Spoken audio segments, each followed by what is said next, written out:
प्रत्येक जिल्ह्यातल्या प्रशिक्षण केंद्र केलं असतं, तर ती संख्या 200 जर मला जर आकडा आला तर किंवा 300 झाला, तर त्यावरतून 50 लोकांना मी कसं कॅच करायचं, ते माझ्याकडे स्किल आहे.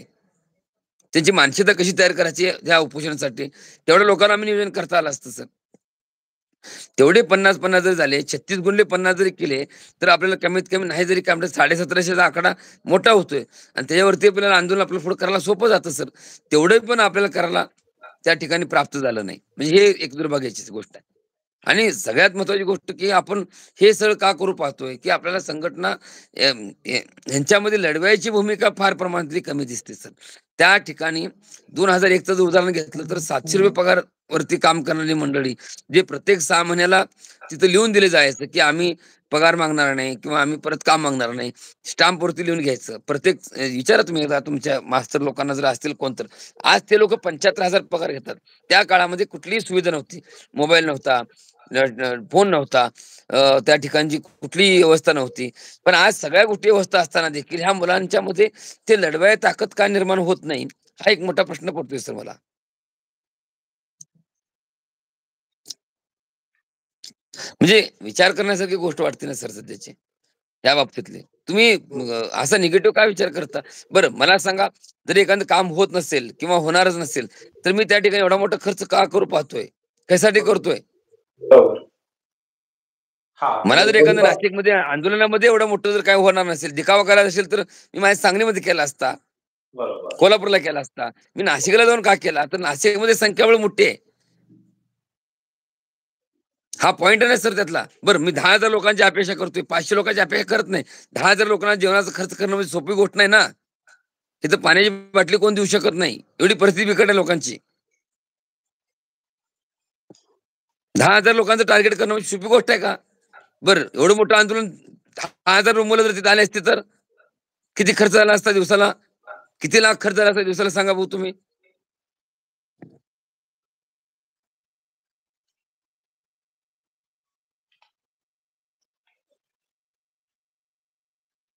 बाबांचं एकंदरीत मत असं आहे, की जर समजा पुढं काही होणारच नव्हतं तर दिवसाला दिवसाला सर कमीत कमी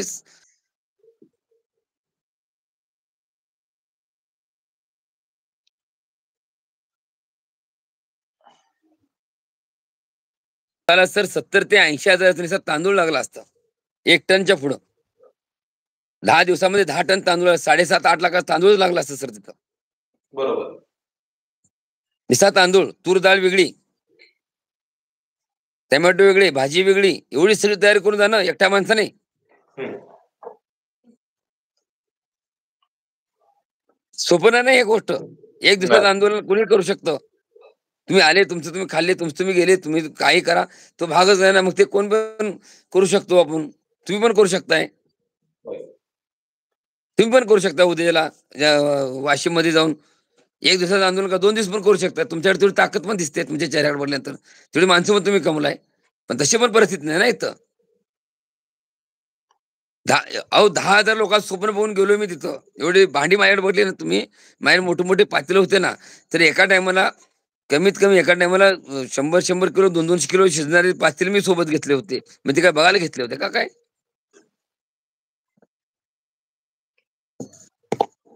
सोपं नाही ना सर ते. बरोबर. ह्या सगळ्या गोष्टी जर बघितलं, हा लढा यशस्वी होणार आहे. हा लढा 100% जिंकणार आहे. ह्या लढ्यामध्ये यश प्राप्त होणार आहे. या दृष्टिकोनातून केलेलं हे आंदोलन होतं. हं. टाईमपास म्हणून केलेलं आंदोलन नव्हतं हे. 750 किलोमीटर अंतरावरून जाऊन तिथं काय ते दिखावा करायसाठी गेलो नव्हतो आम्ही मीडिया पुढे जायला. इथं काय उद्या सकाळी आमच्या गुड्डापूरला लोकं चालत जातात. त्याची पण बातमी तुम्हाला उद्या पाठवून देतो मी 2 दिवसामध्ये. 19, 17, 18 ला तुकाराम बाबाच्या महाराजांच्या मार्गदर्शनाखाली 4-5 दिवस अन्नदान चालू आहे. पाणी वाटप केलं. ही जी बातमी तुम्हाला 2 दिवसात देतो तुम्हाला मी. थांबा जरा. ह्यासाठी आपण केलं होतं का ते सगळं? मीडिया आहे, इलेक्ट्रॉनिक मीडिया होती, प्रेस मीडिया होती.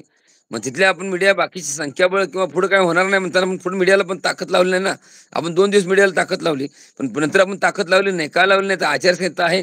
काय निघणार नाही, अडचण निर्माण होते. तर त्यामुळे आपण थांबलो गेलो. बरोबर. असं आहे ना सर. त्यामुळं ह्या ज्या गोष्टी आहेत, ह्या गोष्टीवर थोडं बारकाईने विचार करणं अत्यंत गरजेचं